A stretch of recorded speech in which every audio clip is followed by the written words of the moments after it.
In a desert town where silence had long hidden cruelty, a lone rancher stumbled upon a native girl, sitting beneath a tree with a hateful sign nailed above her. Everyone else had looked away. He hadn't. He gave her water, then his fire, then his trust. But helping her had meant defying the whole town. And what happened next changed both of their lives forever. Before we dive in, tell us in the comments, where in the world are you watching from? They left her to die beneath a tree older than any of their laws. Her wrists bound, her feet dangling inches from the cracked red dirt, wind scraping her bare arms like knives, the words, "White man don't forgive," painted in blood on a wooden sign nailed above her head.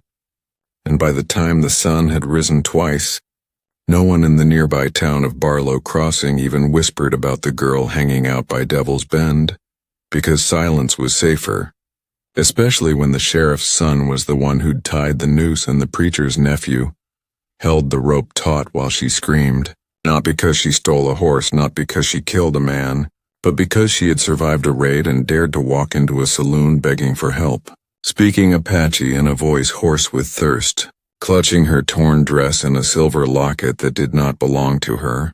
And the townsfolk, already uneasy with rumors of renegade Apaches nearby, chose vengeance over mercy, branding her a spy, a thief, a reminder of guilt they didn't want to face. And when she pleaded in broken English, "Please, help," a man spat at her feet and muttered, "Should have died with the rest." So they dragged her out under moonlight, lashed her to a branch and left her where even vultures hesitated. But what they didn't know was that a man had seen.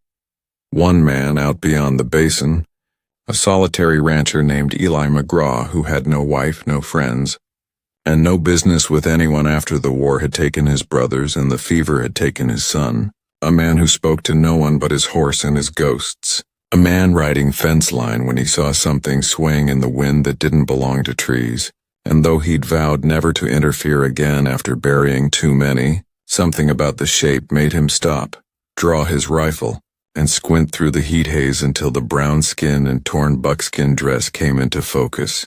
And even then he almost turned away, told himself it wasn't his fight, that she was probably already gone until he saw her foot twitch once, just once.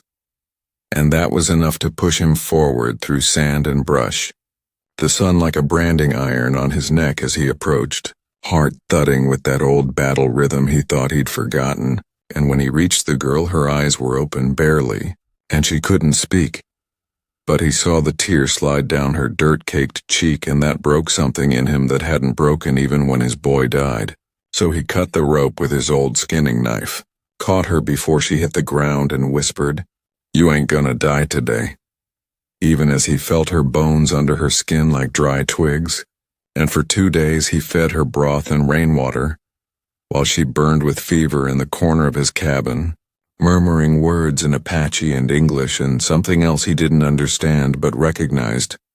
Pain, not just in her body but in her spirit, a kind of loss only someone who's had everything taken can carry. And when she finally woke fully, she flinched so hard she knocked over the tin cup and tried to crawl away, until she saw he hadn't tied her down, hadn't raised a hand, hadn't even spoken, and slowly she sat back, eyes wide and wary like a deer that's known too many hunters, and he said, "Ain't gonna hurt you," and handed her the cup again, and that began the first day of silence between them, the kind that wasn't empty but full of understanding. And over the weeks she healed, wordless but alert, watching him mend fences, care for his horse, fix the roof, and sometimes she helped, chopping wood, stirring stew, cleaning tools, until one night she brought him the locket, opened it to reveal a photo of a white child in frontier clothes and pointed to herself, then to the boy, then touched her heart and he understood. The boy was hers, or someone she'd loved, someone gone, maybe taken, maybe lost in the same massacre that had sent her running into town. And though she never said the words, he saw in her eyes the same thing he'd seen in his own reflection after his boy's funeral. The question of why them and not me. and he didn't have an answer. But he sat beside her that night and told her about the war, about the things he'd done and the men he'd buried, and how sometimes he thought about walking into the desert and letting the buzzards take him. But something always stopped him, usually the horse, but lately it was her. And she didn't smile, but her eyes softened, and from then on she stayed closer. Not like a guest, but like someone trying to believe in home again. And it might have ended there. Two broken people building something in the quiet. But the world doesn't leave people like them alone for long. And when a rider came into town bleeding from the gut saying, "Indians coming," she brought them vengeance. The town remembered the girl they'd hung but hadn't buried. And the sheriff, face tight with fear and shame, led a dozen men to Eli's ranch, torches and rifles and hate burning hotter than reason. And when they arrived, Eli was waiting on the porch, rifle across his lap, hat low, and said, "She's under my roof now," but they didn't care. Pushed past him, kicked open the door, and she was gone. Escaped out the back into the ravine, but not far enough, because one of them spotted her and gave chase, and Eli, torn between defending his home and protecting her, chose her, mounted his horse, and rode hard, the old war horse pounding earth like it was young again, chasing dust trails and hoofprints until he found her cornered near the arroyo, bleeding from a grazed bullet. Two men closing in with ropes and smug mouths, and Eli didn't shout, he just shot.